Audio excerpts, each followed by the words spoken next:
Alright, so if you've ever wondered where to buy 110-pound cardstock, well, this is where I buy mine. Okay, so we're inside. We're in the paper aisle because they have so many different types of paper. They have a paper aisle. And as you can see, it says 110 pound, and you can get 250 sheets for 13 bucks. Or you can get the 110 pound stuff for 100 sheets for $8.99. Better deal. So you can also get a couple different colors, but I like sticking with white. Okay, so why do you use 110-pound cardstock? Well, what does that even mean? Well, 110-pound cardstock is actually much thicker, sturdier paper that's capable of taking a lot more damage. So it's not, it is capable of being just regular paper, and it moves just like paper. But when you feel it and you go to fold it, it actually has some resistance to it. When you go to cut it, it actually feels like you're cutting significantly thicker paper. The reason why I'm making this right now is because this is just all the pieces for one shin. Alright, and this is a reasonably straightforward, geometrically easy piece. This is easy, just to show you what easy looks like, okay? It is in multiple pieces because the shin that it's going to be modeling after is for a person who's 6 foot. So, you know, the distance for his shin, you know, it's, you know, a little bit, you know, it just doesn't match. Alright, so you had to cut a couple pieces that ordinarily would be all stuck together. The other thing is, if you screw up, this is the kind of stuff you have to reprint. So it's a lot of work, so you want to do it right the first time. Sizing it in the computer program, making sure you have the paper tape to match it against whatever you're sizing it against is very important. Other than that, it's very sturdy once you get it all put together and glue it all together if you're doing pepakura. If you're doing what I'm doing right now and converting it over to foam, then it really doesn't much matter. And now this shin is asymmetric, which means that both the left and the right side are not exactly the same. So you can't use half the patterns and then just flip them over and do the other half like I've been doing with a lot of the other pieces. This is kind of cool, but it's a lot of extra work. So I hope that helps.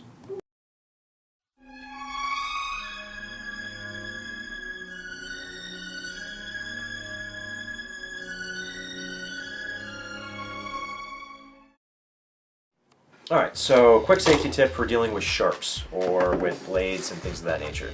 So you have very sharp, ouchy things that may be dull when you try to cut, you know, foam or stuff like that, but can still do some pretty good damage. You know, Gatorade bottle, drop it up in there, corkscrew it back on, and that's where you put all your blades, and if you didn't dry it out, it has rust, but at least that way when you throw it away, you don't have to worry about hurting anybody too. Okay, so with my last video, I got a little flustered, you know, still learning how to do all this kind of stuff. And as you can tell, we fixed a couple things with lighting and whatnot, but there's something I wanted to clarify about cutting out a square box on foam. And actually, we're going to pan down here real quick. So, I was trying to make a point that you don't want to, you know, cut a section and then turn, and it's already torn here, so as you try to draw the blade, it'll actually start to warp it. So the way I found that was best to go against that is, so you cut your first line, so that's cut.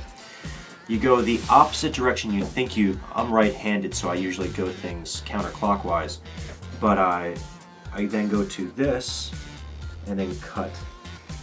And I finish where I started the last cut.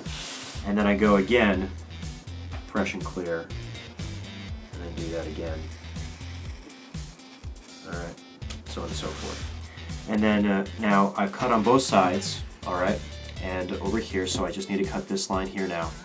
But because I have enough flesh and foam padding on either side, I can hold it steady, dig in straight down, and then draw. And you can kind of see how the material actually bows and flexes a little bit, and that's going to happen. But at least now that's the best way that I've found to be able to cut this and not have it look like a perfect square of what you're trying to do, or the shape, and not have it be like, you know, dog-eared and like, you know, dull on one side and stuff like that. So there you go.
Alright, so next time we're going to see exactly how long it takes to do what actually putting this all together. I'm going to have a clock behind me, and as you can see we cut everything out, and now it's a process of trying to figure out where in the heck all these pieces go, because the computer is over in the other room, and yeah, it's in the other room. So it's a really cool jigsaw puzzle with a bunch of numbers, and but there's no like interlocking anything, it's all numbers, so you can see how tiny the numbers are, so yay!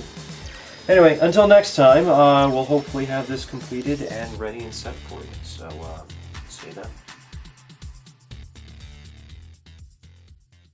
If you liked this video, please go and click on link right over here. You're expecting to talk, Goldfinger? No, I expect you to die, Mr. Bond.